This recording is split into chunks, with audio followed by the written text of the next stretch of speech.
at Trendy DIY 29, and I'm back with another video. Friends, oh my goodness, you're not going to believe what I'm doing. As you guys can see, it's an overcast day. So this is the perfect day to do what? To start to acclimate your plants. It's over 50 something degrees. As you guys can see, I have plants everywhere out here. There's some over there.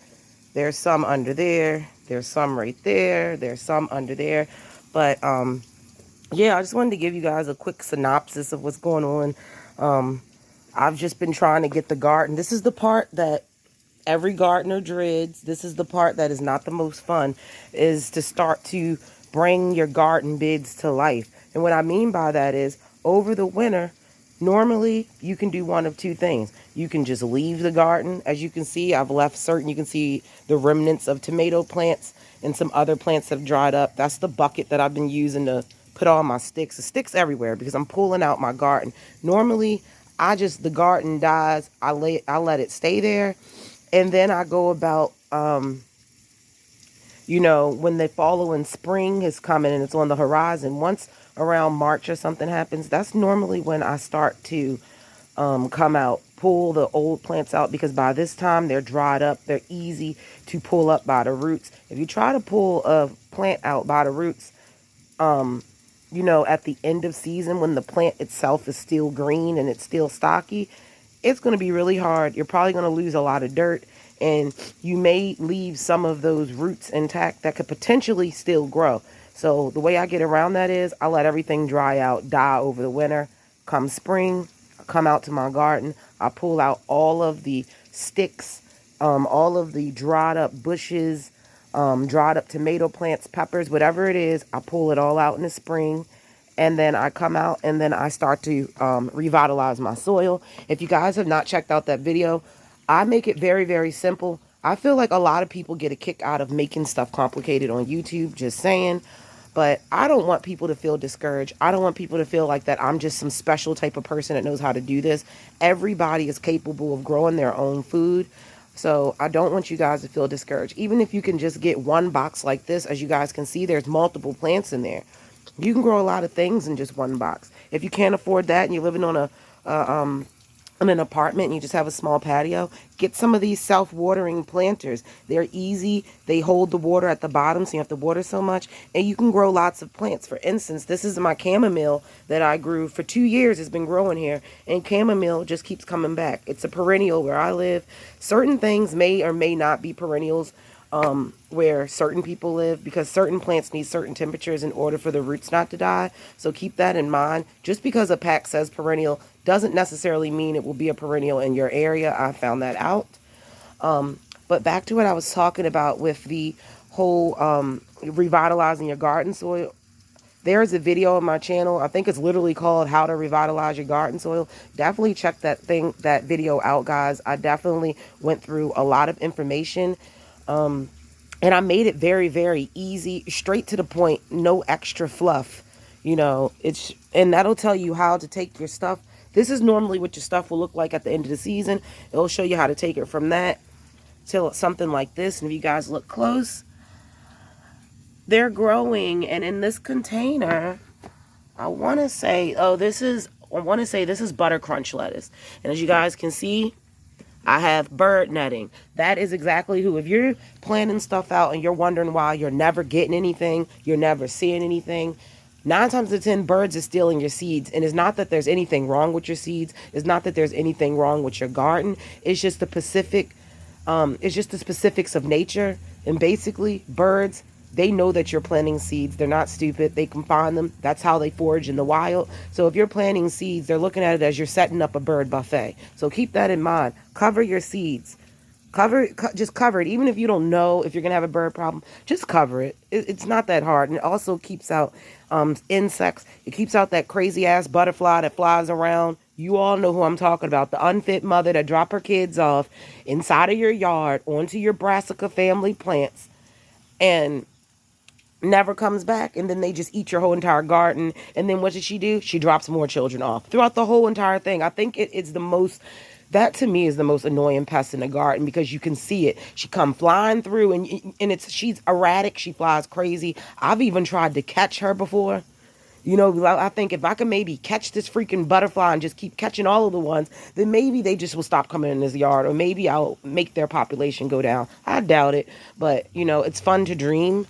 But right now, guys, in my garden bed, this is stuff that's over winter. There's a few new plants in here, like right here. This is a broccoli plant. Most likely, I'm going to be moving my broccoli maybe into this container that I just cleaned out today, because broccoli, guys, as you know, it's going to get pretty large. It gets a lot of leaves. Broccoli will grow a lot of leaves, even though the head, it doesn't take up that much space, but the leaves themselves is going to probably shade out all these other plants. And as you guys can see, you need to refill your containers, because over time your container will lose soil. I don't know if you guys can see how much soil is gone, but this planter is going to have to be refilled. I'm just trying to figure out what I'm going to do about that, because certain plants have been in here for like years. So I know the root system is like very crazy, and you guys see how these roots grow on here. Like all of this I've harvested. So the taller it gets, all of these little nodes are leaves that I've eaten. So you can see that this is an older plant. This plant right here, if you guys can see real closely, is starting to go to seed. So what I want to do is just pluck this growth tip off. Sometimes if you pluck the growth tip off, you can slow the plant down from going to seed. But our kales and our collards, and I want to say, yeah, our kales and our collards, they are biennials. So they're going to go to seed after 2 years in the garden. So if you want to leave your plants out, you can. Just remember, you might want to replace them every 2 years, because they're going to go to seed. Yes, I could have let this go to seed, collected the seeds, but kale seeds, you get a lot of seeds in a pack. Just like kales, collards, most brassicas, they give you a nice amount of seeds in a pack. So I really don't feel the need to leave them in the garden. So what I'm going to do, most likely, is when I go back in, I'm going to start some more kale. Actually, I already started kale. I just thought about that. I actually started some Bates Blue Scotch kale, I want to say 2 days ago. And it's in the house on the heat mat, so it can germinate fast. And then I plan on taking that out. And I want to sow the kale in this bed. I'm thinking about sowing it really, really, really thick. But I'm also thinking about maybe moving the kales out of this bed and moving them somewhere else, because your leafy greens, they do not need that much sunlight. And this is one of the boxes in my yard that gets a lot of sunlight. It's in a really, really good location.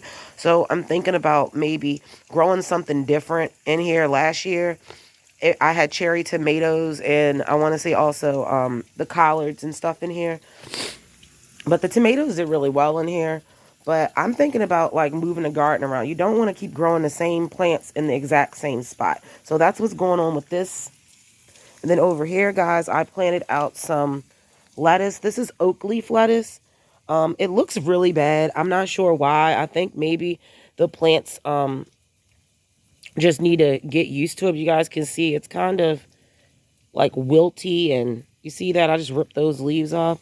But I feel like if I give it enough time, I feel like it will come back. I could technically cut off a lot of the leaves and just leave a few, but like you see, as long as you see some standing erect, like right here, and I just gave it some water, I know that the plants should recover. Even if the lettuce dies, as long as there's enough leaves left that it can catch sunlight, this will come back. So I'm hoping that I can just fill this side up with some lettuce.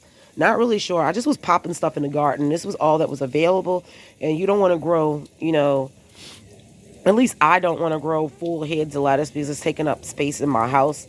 And you guys, I have a really exciting thing to share with you guys, but I'm going to wait for it to release that information and show you guys in another video. So look out for my next video so you guys can see my new seed starting setup I got. I absolutely love it. I feel like it's something that all you guys will be able to do. It's inexpensive.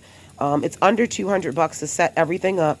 And you will have everything you need to start seeds, to grow indoors, to do whatever you want to do. Any type of gardening, whether big, small, or little, you will love what I'm going to show you guys. So look out for that video. But yeah, it's just some oak leaf lettuce.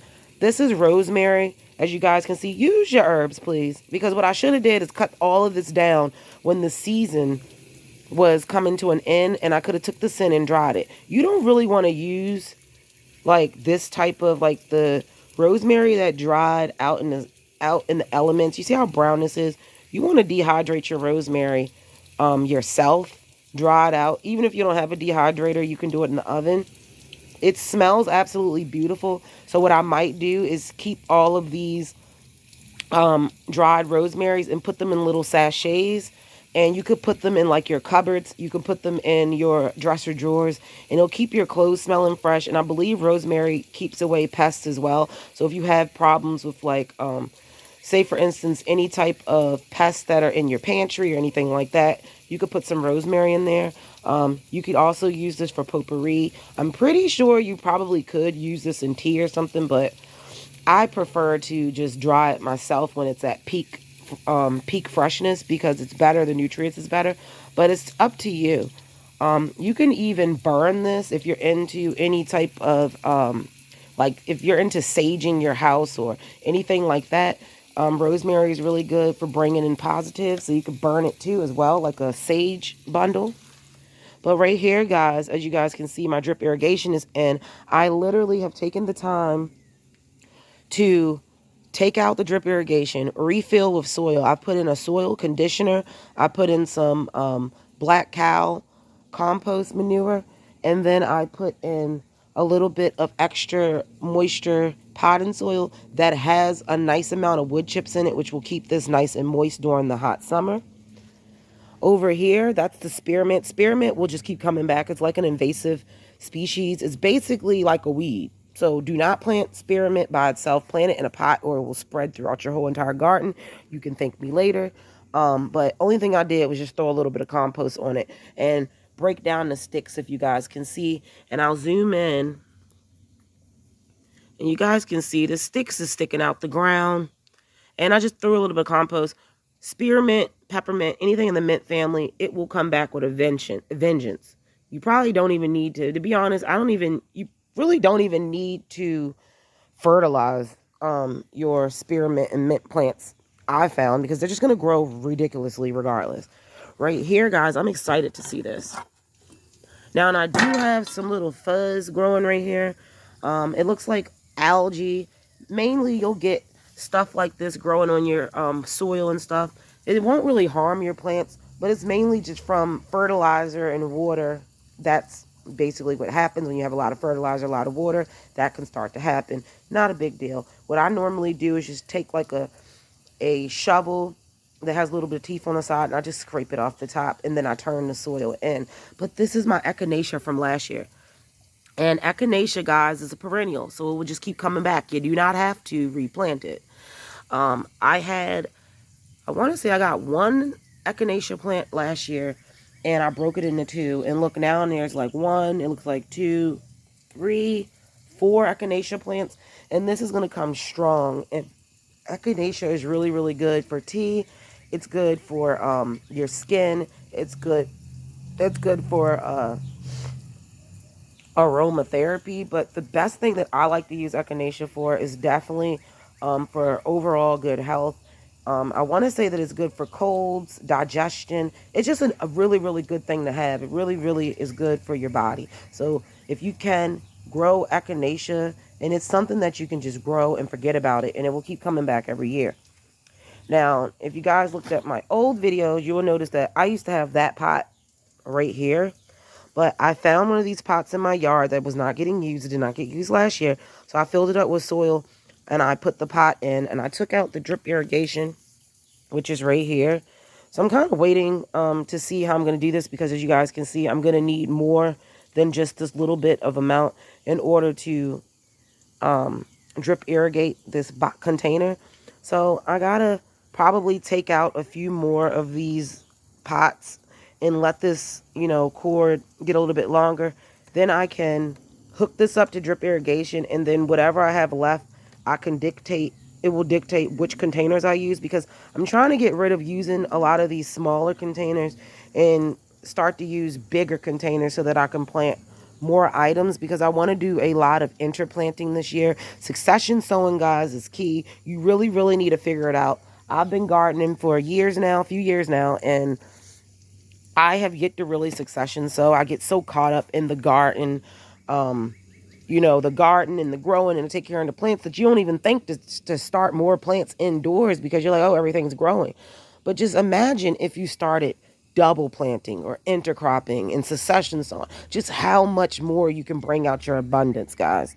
Over here, I have the telephone pea. If you guys can see, I'll zoom in for you. Starting to come in. Only thing I don't like is that the telephone pea is coming in on the wrong side. I planted them all throughout, but none of the peas is coming in on the side where the actual trellis is, where they're supposed to climb. So that's going to be an issue. I may try to dig them up, worst come to worst. And over here, guys, is my pride and joy. For once in my life, I actually grew cabbage. No, I did not really get a head. If you see in this red one, it's starting to form a little baby head, but this is cabbage that I just overwintered in my garden. I put it out late. I want to say I put this out sometime in, let me see, because I might actually have the thing that'll tell me. It says I put this out 10/3. So these cabbages went out 10/3/2021. So that was October 3rd, guys, of last year. Cabbages sat out here through the snow, through the ice. I never covered them. I never did anything. To be honest, I just started giving them fertilizer maybe 3 weeks ago. I come out here, whenever I think about it and I give them fertilizers.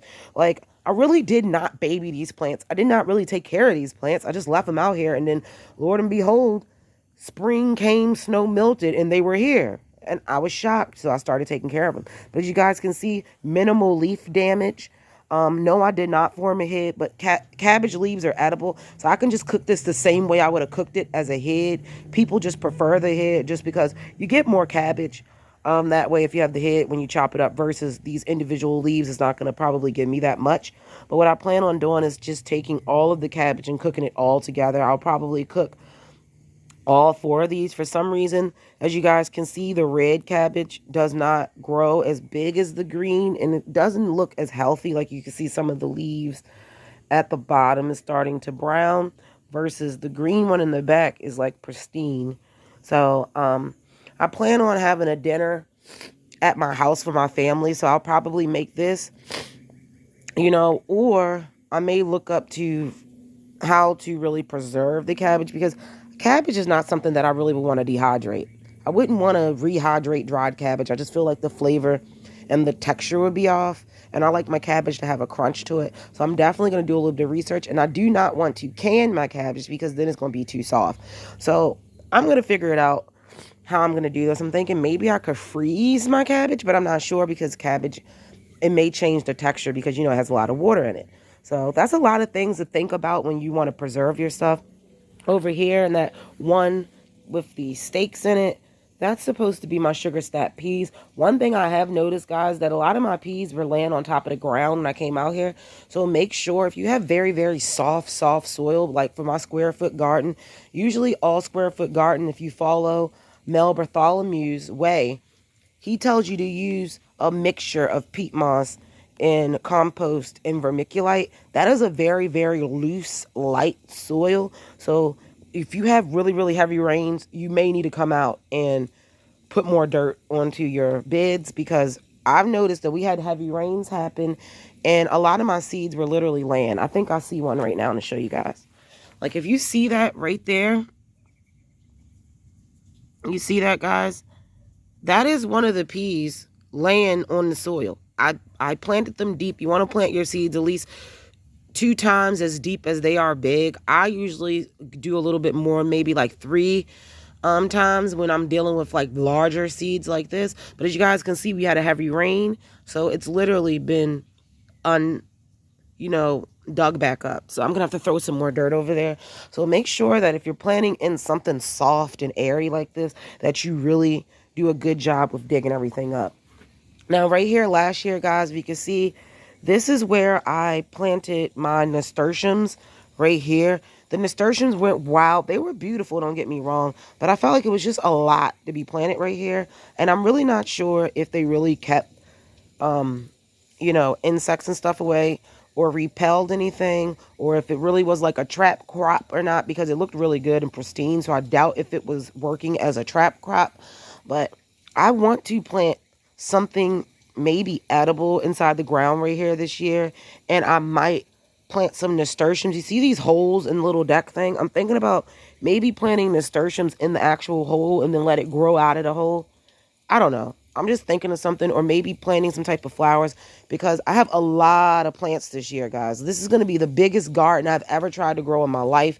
And as you guys can see, I grow mostly in containers, but I have grown in the ground a few things, and it actually turned out well. Just make sure if you can grow in the ground, mix your soil with some compost and some peat moss, and it should grow. I'm just saying.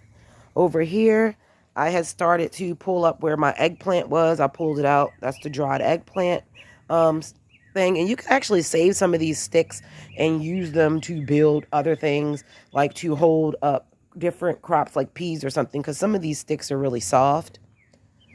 And as you guys can see, I have almost my full green stalk planted. I planted these out 3/24 of this year. I planted, I want to say, where is this? I planted 1, 2, 3 tiers. So I have 2 more tiers left to plant. And I still have rosemary in one of my tiers. So that needs to be cut back because the rosemary is going to regrow. And then down here, I have my hyssop. Hyssop stayed out here all winter. And it's the first thing that came back. It's the first thing to green up. And look how beautiful that is. So I'm thinking about taking some cuttings of this hyssop, putting it in a rooting agent, and seeing if I can grow multiple hyssop plants. Because for my plant sale, I did put hyssop on there. And the hyssop still has not grown. So I'm thinking about maybe trying to grow all of my hyssop plants from this. Kylo, come back, please. My cat is trying to get out. You see that? Because that fell. I normally keep those. This is how he knows when he's in trouble. You see him? He knows he's not supposed to be out there. I think it's hilarious how animals think when you're not paying attention. They act like children. But back to what I was saying, guys. I actually have some action. If I show you. Right in there, I got my arugula is coming in. Arugula is one of my favorite things to get on sandwiches and salads. And look at my spinach. This is a spinach plant, guys, from last year. Like the spinach from last year, it did not grow. Birds attacked it. It was just insects. It just kept getting worm damage and aphid damage. It was just ridiculous, the stuff that was going on with my leafy greens in this thing. But you guys can see this is one that literally stayed in here, and it looked a hot mess, and I just let it grow. And look how beautiful and pristine that is.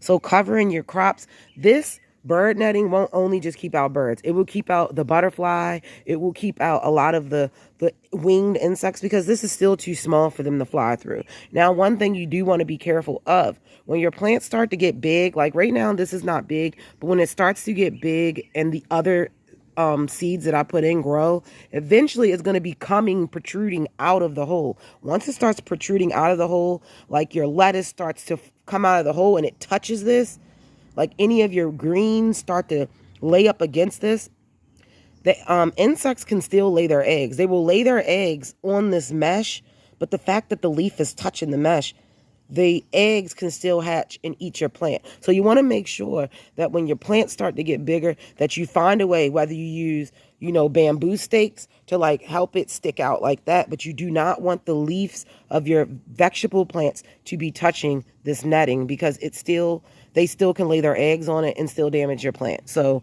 make sure, and that really goes with almost anything that's netting that you're using.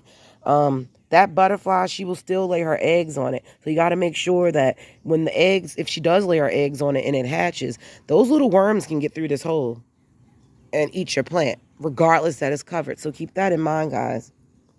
But I'm happy. It's so beautiful. It's just a really, really, really beautiful spinach plant. I've never had one this pristine before, and it's all thanks to this $7 bird netting. Up here, I have some watermelon radishes. Nothing's really coming in yet. What else is coming in? Right here, I have red ace beets. I've never grew beets in here, and beets get pretty big, so I think I only did like 3 seeds, so like 3 beets in each one.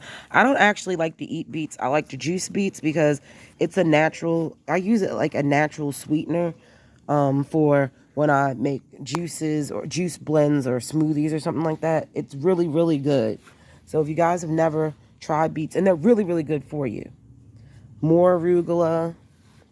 Another thing that I did this year is I started to do at least three to four of these little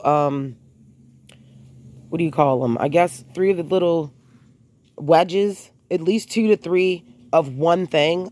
Last year I planted something different, I want to say, in almost every single one of them. And what happens is you're not going to have enough for a meal. Like if I only planted this one spinach thing, it's not going to be enough. Say if I wanted to have sauteed spinach with my dinner, I'll have to cook for me and my boyfriend. This would only be enough spinach in here, maybe for me, and then I would have to wait for it to grow back. So by me doing 1, 2, and 3, I will be able to have enough spinach that I may could harvest 2 of them for dinner, and then I'll still have 1 full spinach plant. So when it comes around to me needing more spinach, I can grab it off the 3rd one. And then by the time I need more again, these ones should have already grown back. So you want to think about that stuff, guys, and always make sure when you're cutting your leafy greens that you're only cutting and harvesting about maybe 35 to 45% of the plant. 45, 50, that's kind of pushing it. Just try to leave more than what you take. That is the rule of thumb.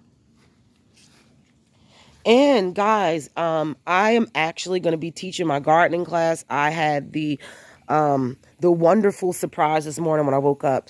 They really, really want me to teach that class. So I'm supposed to be meeting with her. I've already made my PowerPoint to go along with it. They already told me they have my projector. So things looks like it's really about to take off for me. I'm really, really excited about that because I just love to garden and I want more people to learn to do this. As you guys can see, I live in a normal, everyday American type row home, townhouse, whatever you want to call it. There's nothing spectacular. I don't have acres, I have an okay size yard, but you don't even need a long yard. You can do everything that I'm doing. There is an option for everybody, and that is the point that I want to make, and that's why I'm so excited to be teaching the class. If you do live in the state of Maryland and you're interested in taking my class, most likely it's going to be in May.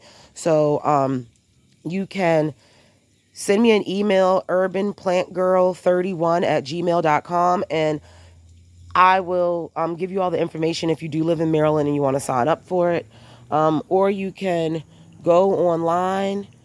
Eventually they will have it online, and I will make a whole video on that. I just don't want to give you guys anything until I actually talk to the lady, so I don't want to lie to you guys. But just send me a message, urbanplantgirl31@gmail.com, and just say, hey, I live in Maryland. I want to take your gardening class. How do I be a part of it? And I will send you everything that you need to know once I get all the information, because I haven't even gotten a date yet. So I'm supposed to be going to meet with her. So I'm really excited about that. But these are the things that I use, guys, to refresh in my garden. As you see, my black cow, which I'm kind of upset with black cow right now. I'm about to go inside, and I'm going to send them an email because I literally found, let me show you. This is what I found inside my black cow. This is a nice size rock. It's a rock. And I'm starting to feel like I've read other people online saying that black cow is starting to put all types of stuff from rocks to sticks to big chunks of wood. And I wonder, are they putting rocks and pieces of wood inside of these bags right here on purpose because they're trying to not give you too much? Because maybe there's already a shortage on fertilizer. So maybe they're trying to make sure that they have enough compost in order to ensure that. I believe that they're putting some rocks and some sticks in some of these bags so that they will weigh the right weight, but they still don't have to give you all of the product, if that makes sense, in order to save money, to make more money with less product.